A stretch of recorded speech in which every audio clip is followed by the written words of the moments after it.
Hello, everybody. My name is Masha Pavlova. I am the CEO and founder of the Brand and MTD Studio, and I am also the #1 international best-selling business author with brilliant breakthroughs for the small business owner. And I am so grateful to have this guest with me today. We have Pat Honiotes here, who is absolutely brilliant. She's been an inspiration to me for many, many years. I've been living by her words, and it's really inspired me to be where I am today.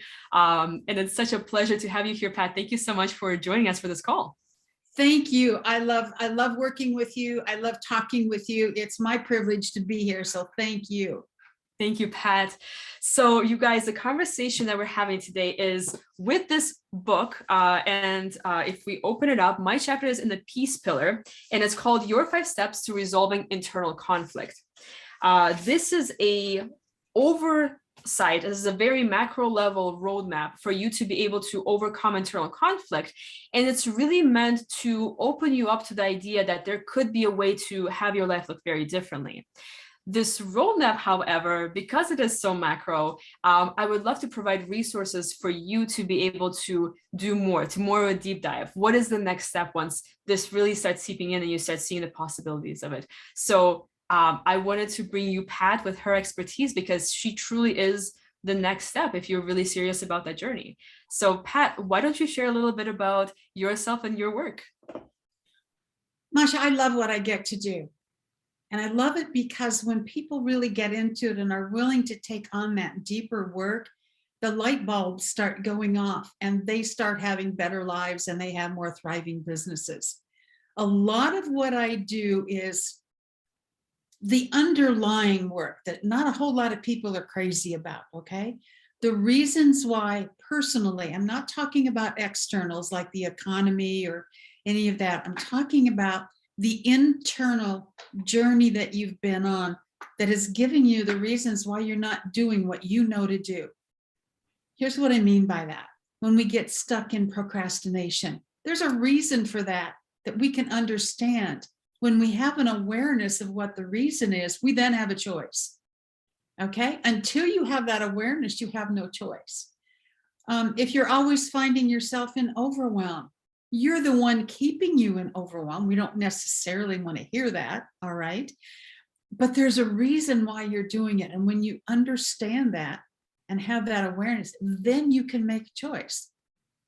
And it puts you in, I'm not ever going to say control, because my whole philosophy is there's no such thing as control. But it gives you more awareness and more choices about how you're going to be in a certain situation or decision that you're going to make under certain circumstances. Not only that, it feels one heck of a lot better inside. We don't have that turmoil. We don't have that stuff going on in our heads. Oh my gosh, I love it, Pat. Thank you. So I want to do a really deep dive into this topic because it's so important to me. I've been living it. I've been practicing this, and I would love to, it's one thing to have it all in your head, but it's another thing to have a conversation around this with somebody who's been doing the same kind of work on such a deep level. So somebody who's reading this and who's hearing this conversation right now, one thing I can see them having come up is this feeling of self-judgment. So when they're hearing, one of the things that keeps them from that awareness and from the choices, when I hear it's on me, when I hear that it's my responsibility, I almost feel it as blame. I could have done something about this.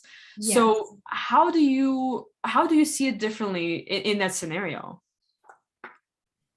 I'm going to say some things that people are going to go, yeah, but is that there's a huge difference between responsibility and blame. All right. Responsibility is about owning whatever you need to own. I messed up that project. I own that. Okay. Yeah, that was on my plate. Now, if I'm going to sit here and go blaming myself all day long and beating myself up, all I'm doing is keeping myself stuck in the quotes failure of that project, right? Mm-hmm. But if I can just change perspective a bit and go, oh, what did I learn because that project failed? What's the lesson here for me? So I'm not telling you to forget it and ignore it. Own it. But then instead of dumping all over yourself, right, what can I learn? And really take the time to do that. Here's the other thing is our society is all about blame. We've been taught blame from the time we were probably conceived. And so it's such a part of us that we don't even realize we're going there sometime. So keep that in your awareness too. But blame isn't going to cause anything. I mean, isn't going to change anything. But if you can start learning the lessons from it, you've got something to use to go forward. I'll tell you, judgment will always keep you stuck. Whether the judgment is good or bad, it's going to keep you stuck in that position. So one of my favorite things that I teach is to drop all jobbers, and life is a breeze. So that means if you drop all your judgments, opinions, beliefs, expectations, and rules, life is a breeze. Wow, that is cool. Jobbers, I like that. I like that. So as a listener, I say as a listener, and really what I'm doing is I'm going backwards and putting myself in these situations as I was picking this information up, because I know others will be able to relate to that. Is as I was going through it, it was kind of this awareness. Okay, I have responsibility. Judgment is in my way. I'm starting to be aware of the fact that it's not all external blame and it's not all internal blame, but there's really a path around all this that frees me of all of these icky pieces that really don't need to be there. What's next? Like, I'm going to tell you, don't take a path around it. Because then what you're doing is you're denying something that gut-wise and intellectually you know is freaking true. Okay, so Pat, show me how to get around it so I don't have to feel that. Show me how to, so I don't have to deal with that. And all that's going to do is keep you there. Okay, and you're going to keep doing the same thing over and over again. So what I'm going to tell you is you don't want to go around it, you want to go through it. You want to experience, no matter how yucky it can be, you want to experience it. Here's something to keep in mind. We learn with our brains, but we also learn with our experiences. So any learning is only about 50% intellectual. The rest of it is feeling and experience. And if you're avoiding 50% of the opportunity to learn, you're not going to get very far. All right. So it's about walking through. Don't take a path around. Walk through the experience, feel and experience what you need to get the information, and then you're less likely to get yourself back there again. Does that make sense? Absolutely. Absolutely. And I agree 100%. So how does this reflect into your personal experience? What is your journey like? What are some nuggets that you can share with us and inspire us through, or, you know, have us relate? I have done some whoppers. Okay. I used to say yes to everything because I thought that was what was going to grow my business. Okay. Which means I've got all this stuff on my plate and I can't then give my best to each project and I'm in overwhelm. The minute I started learning to say no, and it doesn't have to be a crabby no, it can just be no, not at this time, things started clearing up. And that's just one aspect of it. All right. So it's about, well, I call it being the nucleus of your own life, which means you put yourself center. Okay. Because you cannot give what you don't have. So if I'm not giving myself some compassion and understanding, if I'm not giving myself room to create, I can't give that to anybody else. I can give a facsimile of it. All right. But remember, it's just a facsimile. So, you know, some of the things that I look back now and I just go, oh my gosh, Pat, what were you thinking? Is hiring people that I didn't know how to ask for what I needed and they weren't that good at it. Does that make sense? I recently had a client, well, it was me a couple of times hiring someone for marketing. And while they did what I asked them to do, I didn't know enough about it to really know what to ask for. Yeah. And of course, I didn't want to look stupid by asking other people, right?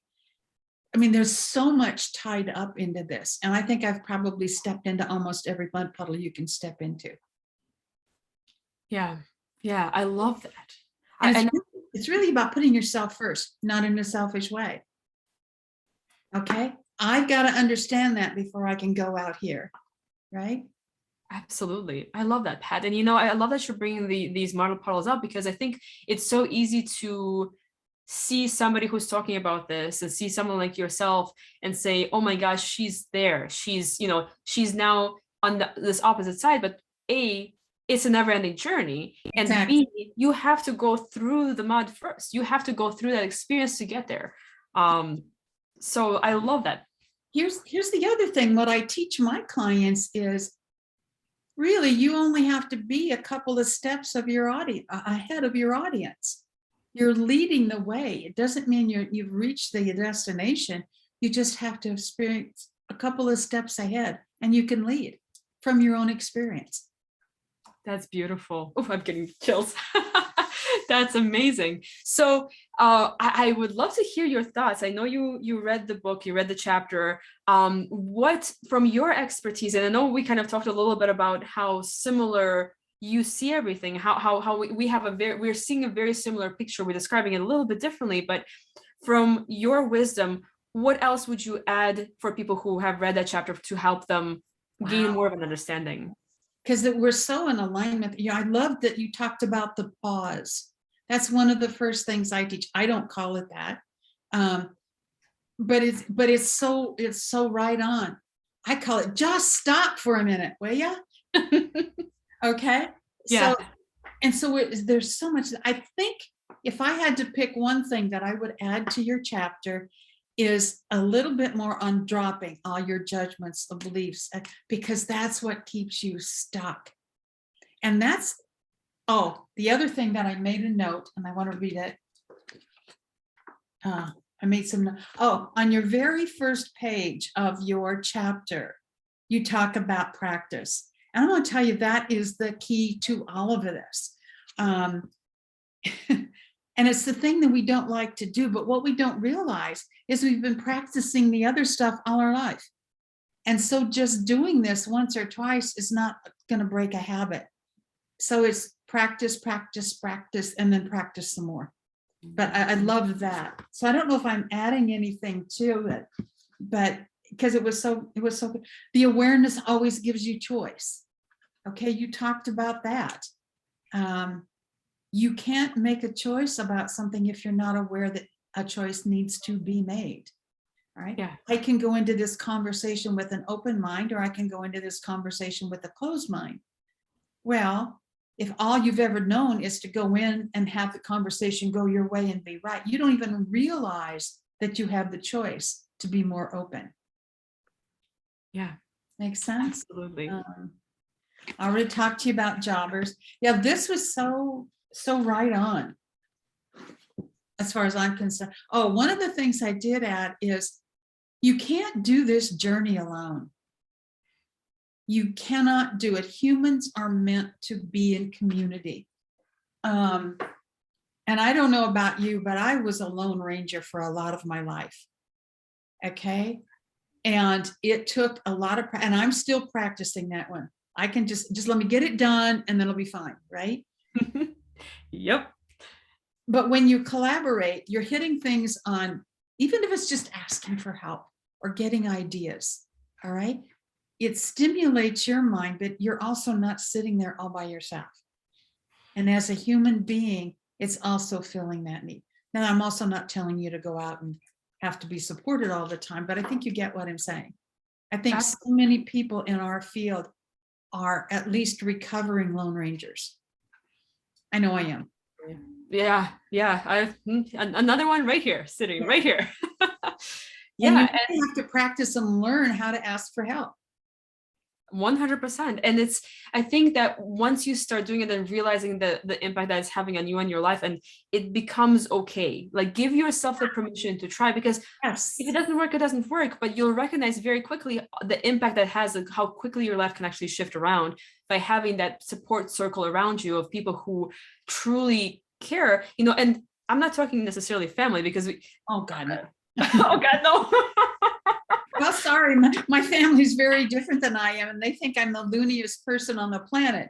So they're not going to support or know how to support me. But you're Yeah. just as loony as I am, so we can support each other. You know what? Precisely. Well, and that's the thing. I think when people hear, and when I first heard, oh, I need to go get support, I went out, I started talking to family members, to my current friends at the time, and what I heard back was the same thing I was telling in my head all along. All of that judgment is what I heard back from them, and I couldn't even say anything to them because I knew what they were saying was truth that I was telling it to myself. Yes. So being able to talk to somebody like you, being able to talk to somebody who is outside of that influence and in the space you want to be in, who has experience going through that space, it's crucial. It's crucial to personal growth. And here's the other thing: we're taught to struggle from the time we are, again, born. We're taught to work hard and do it yourself and be independent, and that's not what human beings are about. Okay, it's about living in the flow. And once you start doing the things that you suggested in this chapter and adding some of these other things that we've been talking about, life begins to flow. And it's easy. And I know that sounds, I've had people, you're just being Pollyanna. No, I've experienced this. My life is so much more in flow and easier than it was 10 years ago, just because of the concepts that you and I are talking about here today. That doesn't, however, mean that I don't run into a boulder every now and then we work on that. Oh my gosh, that's so true. Pat, thank you for sharing that with us. My question to you would be, as they're going through this journey, I guided them to a certain part. My job then is to hand the listener, hand you who is here with us today, to the next step. If this resonates with you, if this speaks to your soul, if this is the work that you're willing to do for yourself, Pat, what is the next step? What is the work they would be doing with you if you were to support them through this, guide them through this? I make my work very individual. I have a lot of tools in my bag, okay? And so what I do initially is I set you up, or have my assistant set you up with what I call a no-charge discovery call. And in that call, we really talk about and agree on what is it that you need from me, okay? And then it's after that that I actually really individualize the programs to meet your specific needs. So if you need help with getting your business structure up, we can do that. If you need help with knowing what you need but not getting it done, there's a whole lot of underlying stuff you can do with that. And so for me, it's mostly about giving you the tools you need to do the things that you aren't doing that you know to do. And then there's also, things like showing you, processes and procedures and some businessy things along with that. But the real key for me is helping you understand what's under and help you build that underlying foundation, because then it's going to apply to every aspect of your life, not just your business. So the next step would be call me, email me, and let's get you down for a free discovery call, and you can take it from there. And I know everybody says this, but I'm going to say it anyway. I have no attachment as to whether or not you follow through after that discovery call. In fact, there's been times on a discovery call I've said, I don't think we need to work together, or we're ready to, and they'll go, no, you're right, Pat. And it's fine. Okay. It's about giving you some insight on what you think you need. Wow. Thank you for offering that, Pat. That's amazing. And you'll learn this if you've been following me for a while. You'll learn this very quickly, that the people who we have, there's a different kind of person. There's a person who you come into, and they will, like, you will walk out of there, you will have had money, and you're like, what just happened? Why did I in this program? Why am I this or that? And then there's another type of person that says, leave your credit card at the door. Today is about you. Today is about the value for you. And if that moves into something else, that's a different conversation. Yes, definitely. And they know you're like that too. So please, if this speaks to you, if you are ready, if you are truly, here's the thing. We are talking about choice. Once you have awareness, you can't be unaware. We have taken that from you. So now you have a choice. You can't be Yeah. You can't unlearn what you know. It's there. Yep. It's there. So Yep. when you're ready to take a next step, when you're ready to take a leap into yourself, into clearing that path by walking through that mud, please contact Pat, because she is one of the best resources I can provide. So Pat, thank you so much. Do you have any words in closing for us? It's all worth it, you guys. It's all worth it. And one of the things that I fear for a lot of my people and myself at times is that you're going to stop right before you get to that breakthrough. And when you feel like quitting, and when you know, it's just, all right, I've had enough, please reach out and talk to one of us. You know, take advantage of, and I know you have other folks that I'm sure do discover, talk to one of us and see if it really is the end, or if there's some way that we can take you through it. And I know we can, because there's no, failure is a choice. Failure is a choice. So, and it's a choice we can continue to make, because as long as we're here, we have that choice every day, every minute. So know that we're here for you. We're here to guide you. And if you resonate with this, reach out to Pat. Her information is below. Thank you so much for joining us today, Pat. Thank you. Thank you. And tune in for our next episode. Thank you so much.